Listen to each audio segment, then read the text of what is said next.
There are definite sounds in Star Trek that when you hear them outside of Star Trek, it would make people go, that sounds a little like Star Trek. You know, what makes science fiction is this notion that it feels real. And the only way to do that is to sort of treat the situations not like they are outside of reality, but to treat them like they are reality. I spoke with Hendrik at Orchestral Tools one day. He, sort of called me and we were talking about Star Trek and what my process was.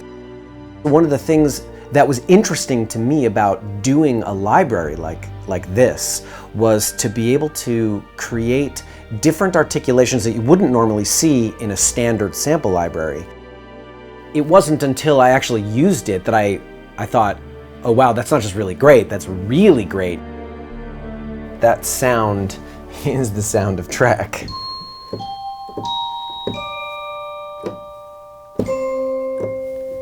It's great.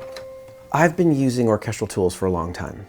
I use them on a number of different projects. I love the sound of the way they recorded their string sections, their brass, and their winds, and it really did make a difference to me, like in terms of realism and being able to make mock-ups that I could get past the notes process so I can get to recording the orchestra, and also even sometimes when I'm not using an orchestra and I just need to utilize mock-ups as a way to finish a score. There were things that I would do in season 1 and in season 2 that I couldn't really mock up. So I was just sort of waiting until I wrote it down on paper and gave it to the players and just sort of hoped that it would work. When we started talking about that, we sort of made these lists of things that I would like to hear and do. And then as a result of that, Hendrik also had some cool sort of ideas on how to actually achieve that goal. One of the things that we talked about wanting to do in like some sort of custom library for me to use in the creation of the season 3 score and other Trek things was things that weren't readily available on any level. There are articulations that I utilize but are not, I have to sort of fake when I'm trying to do it, in the box. And when I talked about like doing a tension performer so I could create this tension by bringing in different notes if you want to create like a 4-note cluster. And so one of the things Hendrik had said was, well, what if we were to do that in one instrument and it's all on a fader or some sort of CC controller? And I said, well, that would be really great.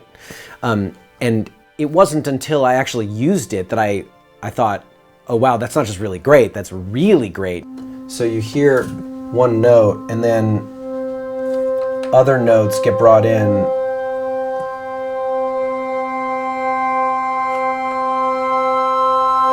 Other notes get brought in with the CC controller, and that's sort of a more major version, and then we did a very sort of tense cluster version.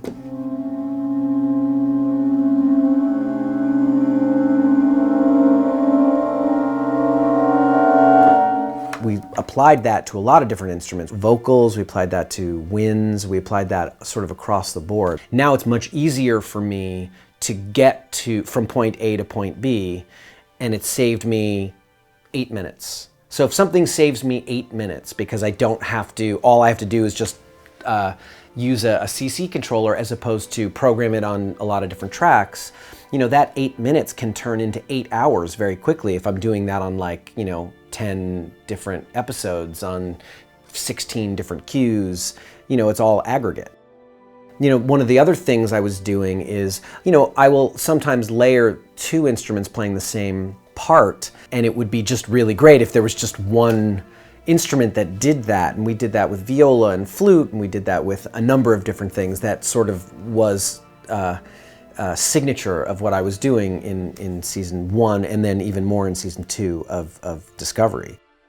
We also did these quiet sustains that you don't usually find in sample libraries, and that was one of the other things I really wanted, was the ability to play quiet sustained notes, which are sort of very hard to mock up.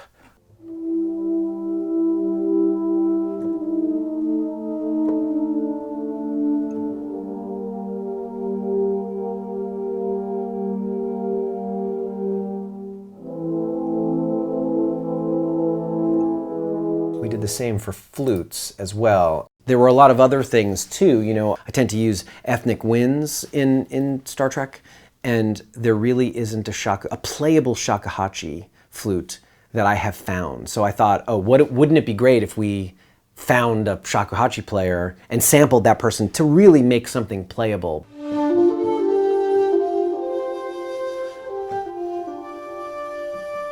So there's that, and then of course there's this choir thing, and you know, one of the notes I got a lot last season was, can we have this sort of low voice for Klingon use and for other uses as well, and so we talked about wanting to do like a Klingon choir, and I thought that was really, you know, really great idea, because that would be something that you just did that just doesn't exist anywhere, and that was a lot of fun to do. And as they were sending me instruments, we were making sort of adjustments as we were going. It was becoming more and more apparent that I was going to become more and more dependent on these libraries, which ended up happening. You know, most composers that I know, including myself, you know, we don't utilize one single sample library for one thing, because what you're trying to do is you're trying to figure out what sounds best put together. Part of my wanting to share that with people is to sort of to illustrate how, first of all, how important it is to sort of think about the way you want something to sound, and then enact that and employ that in a real life scenario. You know, so the people who get to try this sort of benefit from our pre-thought about like what this would be and how to make that happen.